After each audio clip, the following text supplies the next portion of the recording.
بسم اللہ الرحمن الرحیم، السلام علیکم، میں ہوں شجیع اللہ فراست۔ آپ دیکھ رہے ہیں نیشنل اور انٹرنیشنل نیوز پر مشتمل 4 ٹی وی کا خصوصی خبرنامہ دنیا بھر سے ان خبریں آپ کی نظر سے۔ سب سے پہلے ہیڈ لائن۔ عمران خان اور محمود قریشی کو سائفر کیس میں 10 سال کی جیل۔ پاکستان میں الیکشن سے پہلے تحریک انصاف پارٹی کو دھکا۔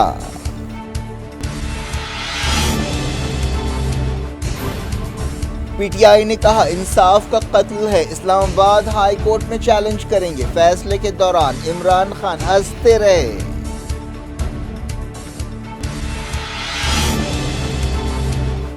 حماس جنگ بندی کی نئی تجویز پر غور کر رہی ہے۔ اسرائیل جارحیت روکے، فوجیوں کو واپس بلائے، اسماعیل ہانیہ کا مطالبہ۔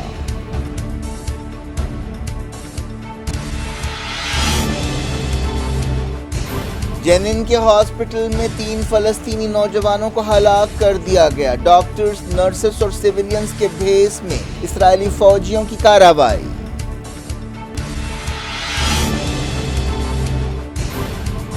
جنین شہادتوں کا بدلہ لیں گے، حماس نے کیا اعلان، کہا ہاسپٹل میں حملہ جنگی جرم ہے۔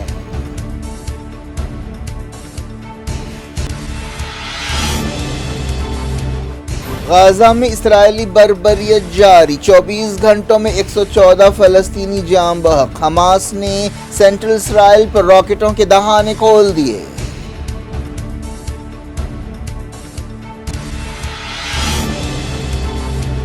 جارڈن حملے کا بدلہ بہت سخت ہوگا، امریکی عہدیداروں نے دی وارننگ، صدر بائیڈن نے کارروائی کا حکم دے دیا۔ چندی گڑھ میئر الیکشن میں چیٹنگ، انڈیا اتحاد کے 8 ووٹس کو انویلڈ قرار دیا گیا، بی جے پی کامیاب۔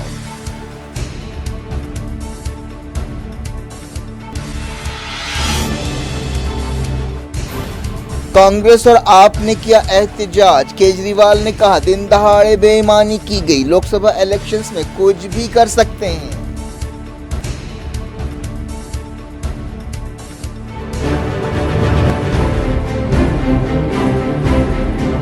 پاکستان کے سابق وزیر اعظم عمران خان کو 10 سال جیل کی سزا سنائی گئی ہے۔ یہ فیصلہ ایک ایسے وقت سامنے آیا ہے جب 2 ہفتے کے اندر ہی پاکستان میں الیکشنز ہونے والے ہیں۔ راولپنڈی کی سخت سیکیورٹی والی اڈیالہ جیل میں عمران خان کو سزا سنائی گئی، جہاں وہ پچھلے سال اگست سے قید میں ہیں۔ ان کے خلاف کئی اور کیسز ہیں۔ ایسی ہی ایک سزا اس سے پہلے بھی انہیں سنائی گئی، لیکن 3 سال جیل کی سزا سنائی گئی تھی۔ وزیر خارجہ شاہ محمود قریشی جو سابق وزیر خارجہ ہیں، انہیں بھی 10 سال جیل کی سزا سنائی گئی، جو تحریک انصاف پارٹی کے نائب صدر تھے اور وزیر خارجہ رہ چکے ہیں۔ عمران خان کی تحریک انصاف پارٹی کے ایک ترجمان نے کہا کہ عمران خان اور قریشی کو 10 سال جیل کی سزا سنائی گئی ہے۔ سرکاری میڈیا میں یہ بھی خبر دی گئی کہ انہیں قید بامشقت کی سزا دی گئی۔ اس کیس کا تعلق راز یعنی سرکاری رازوں کو لیک کرنے سے ہے۔ عمران خان 2018 سے 2022 تک پاکستان کے وزیر اعظم رہے۔ پاکستان میں فوج کافی اثر رکھتی ہے۔ فوج کے ساتھ اختلافات کے بعد انہیں پارلیمنٹ میں نو کانفیڈنس موشن کے ذریعے ہٹا دیا گیا تھا۔ جج ابو الحسنات ذوالقرنین نے یہ فیصلہ سنایا۔ عمران خان کو پچھلے سال مئی میں کچھ وقت کے لیے گرفتار کیا گیا تھا، اس کے بعد گڑبڑ کے واقعات پیش آئے تھے۔ اس گڑبڑ کے دوران کئی جگہ توڑ پھوڑ کی گئی تھی، جن میں آرمی ہیڈ کوارٹر بھی شامل ہے۔ اس سلسلے میں بھی ایک کیس عمران خان کے خلاف چل رہا ہے۔ حالیہ عرصے میں پاکستانی اسٹیبلشمنٹ نے تحریک انصاف کے لیڈرز کے خلاف سخت کریک ڈاؤن کیا۔ اس کے علاوہ کئی P T I leaders P T I کو چھوڑ گئے اور کئی نے سیاست ہی چھوڑ دی۔ انسانی حقوق کارکن توصیف احمد خان نے کہا کہ یہ فیصلہ انصاف کا قتل ہے۔ پاکستان کے الیکشنز کی مہم زوروں پر ہے، لیکن تحریک انصاف پارٹی منظر سے غائب نظر آ رہی ہے۔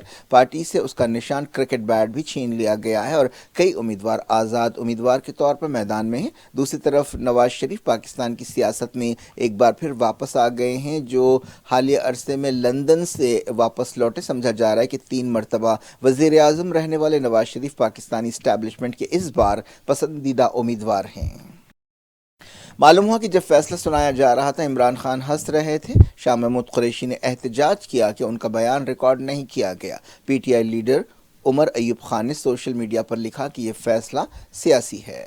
سائفر سفارتی حلقوں کی غیر رسمی دستاویز کو کہتے ہیں۔ عمران خان نے ریلی کے دوران ایک کاغذ لہراتے ہوئے کہا تھا کہ یہ سائفر ہے، جس سے ثابت ہوتا ہے کہ امریکہ ان کی حکومت گرانے کی سازش کر رہا ہے۔ انہوں نے کہا تھا کہ امریکہ نے دھمکی دی ہے جو اس کاغذ سے ثابت ہوتی ہے۔ اس دستاویز میں 7 مارچ 2022 کو امریکی عہدیداروں اور پاکستانی سفیر کے درمیان بات چیت کا ذکر ہے۔ عمران خان کے خلاف توشہ خانہ کرپشن کیس بھی تھا، جس میں انہیں سزا سنائی گئی ہے۔ اس کے علاوہ غیر شرعی نکاح کا کیس بھی چل رہا ہے ان کے خلاف۔ تحریک انصاف نے کہا ہے کہ وہ اس فیصلے کو اسلام آباد ہائی کورٹ میں چیلنج کرے گی۔ اس سے پہلے عمران خان کو توشہ خانہ کیس میں 3 سال جیل کی سزا سنائی گئی تھی۔ سابق وزیر اعظم نے ان کے خلاف تمام الزامات کو سیاسی قرار دیا۔ اب بات کرتے ہیں فلسطین مسئلے کی۔ حماس نے کہا ہے کہ وہ جنگ بندی کے لیے نئی تجویز پر غور کر رہی ہے۔ حماس کے سیاسی لیڈر اسماعیل ہانیہ نے بتایا کہ سب سے اہم بات یہ ہے کہ غزہ کے خلاف جارحیت روکی جائے، اسرائیلی سپاہی غزہ سے واپس ہوں۔ اسماعیل ہانیہ نے کہا کہ حماس کا جواب اس بات پر ڈیپینڈ کرتا ہے کہ کیا اسرائیل جنگ روکتا ہے اور پوری طرح سے واپس ہوتا ہے۔ اسماعیل ہانیہ نے کہا کہ حماس سنجیدہ تجویزوں پر بات چیت کے لیے تیار ہے۔ انہوں نے کہا کہ بات چیت سیز فائر اور قیدیوں کے تبادلے کے بارے میں ہونی چاہیے۔ اس کے علاوہ غزہ کی دوبارہ تعمیر پر بھی بات ہونی چاہیے۔ اسماعیل ہانیہ نے کہا کہ حماس قیادت کو قاہرہ دورے کی دعوت ملی ہے تاکہ پیرس بات چیت کی تجویزوں پر خیالات کا تبادلہ کیا جا سکے۔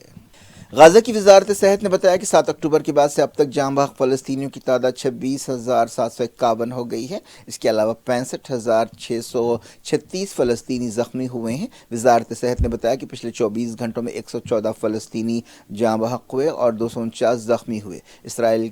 فلسطین کی وزارت صحت نے بتایا کہ اسرائیلی حملوں کے بعد بہت سے متاثرین ملبے کے نیچے دبے ہوئے ہیں۔ اسرائیلی فوج ایمبولینس گاڑیوں اور سول ڈیفنس عہدیداروں کو ان تک پہنچنے سے روک رہی ہے۔ خان یونس میں سخت لڑائی ہو رہی ہے، جو ساؤتھ غزہ کا ایک ٹاؤن ہے۔ خان یونس پر اسرائیل نے اندھا دھند بمباری کی۔ پیرس میں ایک میٹنگ ہوئی تھی جس میں جنگ بندی کے بارے میں غور کیا گیا۔ اس میٹنگ میں امریکہ، قطر، ایجپٹ اور اسرائیل کے نمائندوں نے حصہ لیا۔ حماس نے کہا ہے کہ وہ پیرس میٹنگ کی تجویزوں پر غور کر رہی ہے۔ قطر کے وزیر اعظم نے کہا ہے کہ بات چیت میں کچھ پیش رفت ہوئی ہے، لیکن ایسے اشارے ملے ہیں کہ حماس نے ہوسٹیجز کے بارے میں نئی ڈیل کو رد کر دیا اور کہا کہ وہ مکمل واپسی تک کسی حل کو قبول نہیں کرے گی۔ امریکہ کے secretary of state Antony Blinken اس ہفتے ایک بار پھر مڈل ایسٹ کا دورہ کریں گے۔ غزہ جنگ شروع ہونے کے بعد سے یہ ان کا 6واں دورہ ہوگا۔ یہ دورہ جنگ بندی اور قیدیوں کے تبادلے کے لیے عالمی کوششوں کے بیچ ہو رہا ہے۔ برطانیہ نے کہا ہے کہ وہ اور اس کے اتحادی ایک فلسطینی ریاست بنانا چاہتے ہیں اور اسے تسلیم کرنا چاہتے ہیں۔ وزیر خارجہ ڈیوڈ کیمرون نے یہ بات بتائی۔ انہوں نے کہا کہ یہ ہماری ذمہ داری ہے کہ ہم ایک آزاد فلسطینی ریاست بنانے کے لیے کام کریں۔ وہ لندن میں عرب سفیروں کے ایک ریسیپشن سے خطاب کر رہے تھے۔ مڈل ایسٹ میں کیا ہو رہا ہے جاننے کے لیے، سمجھنے کے لیے دیکھتے رہیے دنیا بھر سے۔ اسرائیل نے مغربی کنارے کے ایک ہاسپٹل میں گھس کر 3 فلسطینیوں کو ہلاک کر دیا۔ بتایا گیا کہ اسرائیل کی خصوصی فورسز نے یہ کارروائی کی۔ اسرائیلی سپاہیوں کی ایک ٹیم ڈاکٹرز، نرسز اور سویلینز کے بھیس میں آئی۔ یہ واقعہ صبح 5:30 بجے جنین کے ابن سینا ہاسپٹل میں پیش آیا۔ اسرائیلی سپاہیوں کی ایک ٹیم ہاسپٹل کے 3 فلور پر گئی اور 3 فلسطینی نوجوانوں کو گولیوں سے چھننی کر دیا۔ ان میں سے ایک فلسطینی کا ہاسپٹل میں 3 مہینے سے علاج چل رہا تھا۔ یہ اسرائیلی کارروائی میں اس سے پہلے زخمی ہوا تھا۔ اسرائیلی حملے کے بعد انہیں گرفتار کرنے کی کوئی کوشش نہیں کی گئی۔ اسرائیلی فوج نے بعد میں دعویٰ کیا کہ اس نے حماس کے 3 فائٹرز کو آپریشن میں ہلاک کیا۔ ان میں سے ایک کی پہچان 27 سالہ محمد جلامنا کی حیثیت سے کی گئی اور کہا گیا کہ وہ حماس ہیڈ کوارٹرز سے ٹچ میں تھا۔ اسرائیلی فوج نے 2 دوسرے جاں بحق فلسطینیوں کی بھی پہچان کی۔ یہ 2 بھائی محمد باسل ہیں اور ایک اور بھی جو ہے ان کا نام بھی باسل ہی ہے۔ اسرائیلی میڈیا میں عہدیداروں کے حوالے سے اس حملے کی ذمہ داری قبول کی۔ اسرائیلی ٹیم کے بعض ارکان مسلم عورتوں کے لباس میں تھے۔ یہ کارروائی 10 منٹ تک جاری رہی، جس کا ویڈیو بھی سامنے آیا ہے۔ فلسطین کی وزارت صحت نے بتایا کہ جنین میں اسرائیل کی کارروائی میں 3 فلسطینی جاں بحق ہوئے۔ بعض خبروں میں 4 فلسطینیوں کے جاں بحق ہونے کی بھی بات کہی گئی ہے۔ فلسطینی اتھارٹی نے الزام لگایا کہ اسرائیل نے ہاسپٹلز کے اندر قتل عام شروع کیا ہے۔ حماس نے جنین شہادتوں پر سوگ کا اعلان کیا اور بدلہ لینے کی وارننگ دی۔ حماس نے کہا کہ یہ ایک جنگی جرم ہے۔ حماس نے کہا کہ اسرائیل کی طرف سے ہلاکتوں اور جرائم کی وجہ سے مزاحمت کمزور نہیں ہوگی۔ مزاحمت اس وقت تک جاری رہے گی جب تک ناجائز قبضہ ختم نہیں ہو جاتا، فلسطین آزاد نہیں ہو جاتا اور اپنے تمام حق حاصل نہیں کر لیتا۔ ایران نے کہا ہے کہ وہ جنین کے ہاسپٹل پر اسرائیلی دھاوے کی مذمت کرتا ہے۔ ایرانی وزارت خارجہ کے ترجمان نے ایک بیان میں کہا کہ تمام ملکوں اور عالمی تنظیموں کو اس دہشت گرد کارروائی کی مذمت کرنی چاہیے۔ ناصر کنانی نے کہا کہ اس حملے سے اسرائیل کی پیٹھ ٹھونکنے والوں کی آنکھیں کھل جانی چاہیے۔ جب سے 7 اکتوبر کو غزہ جنگ شروع ہوئی ہے، مغربی کنارے میں مسلسل تناؤ ہے۔ اس مدت کے دوران تقریباً 350 فلسطینی مغربی کنارے میں جاں بحق ہوئے ہیں۔ اس کے علاوہ سینکڑوں بلکہ ہزاروں فلسطینیوں کو وہاں گرفتار کیا گیا ہے۔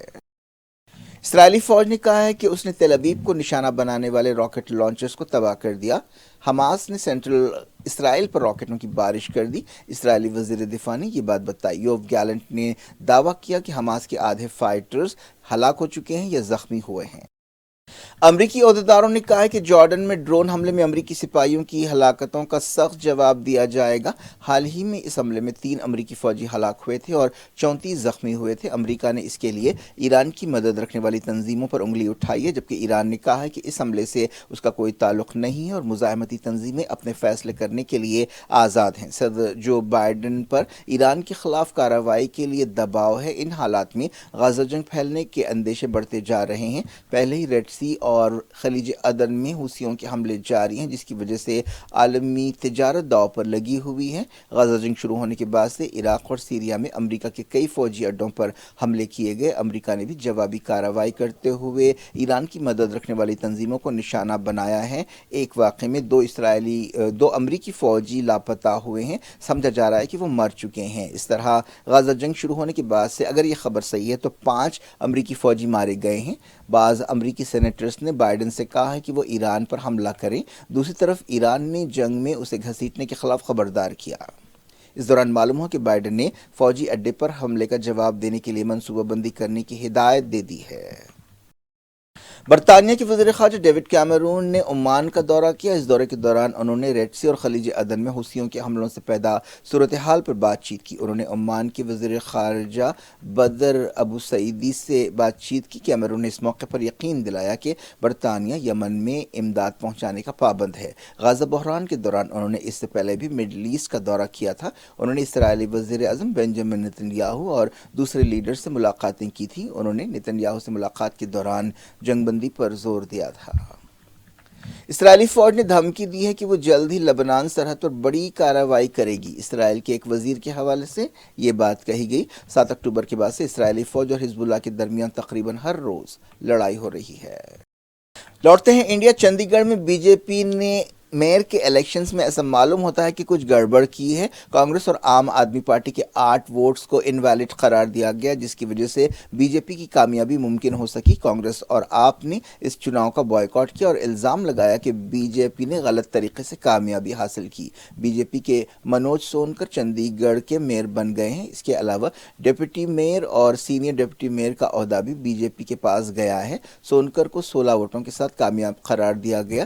بی جے پی کے پاس جملہ 14 ووٹس تھے اور اس کا ایک اتحادی تھا۔ سمجھا جا رہا ہے کہ اکالی دل کا ایک ووٹ بھی بی جے پی کے حق میں گیا۔ کانگریس اور عام آدمی پارٹی کے 13 اور 7 ارکان تھے، لیکن 8 ووٹس کو غیر کارکرد یا انویلڈ قرار دیا گیا، جس کے بعد کانگریس اور آپ کے امیدوار کو 12 ووٹ ملے۔ اس نتیجے کے بعد عام آدمی پارٹی لیڈر اروند کیجریوال نے کہا کہ چندی گڑھ کے میئر کا چناؤ بہت غلط طریقے سے ہوا اور یہ دن دہاڑے بے ایمانی ہے۔ یہ فکر کی بات ہے، اگر یہ لوگ میئر کے الیکشن میں اس سطح تک گر سکتے ہیں تو ملک کے الیکشن میں جو لوک سبھا الیکشنز ہوں گے اس میں کچھ بھی کر سکتے ہیں۔ چندی گڑھ میئر کے عہدیدار چندی گڑھ میئر کے عہدے پر جو نتیجہ آیا، اس کے بعد عام آدمی پارٹی کے امیدوار رو پڑے۔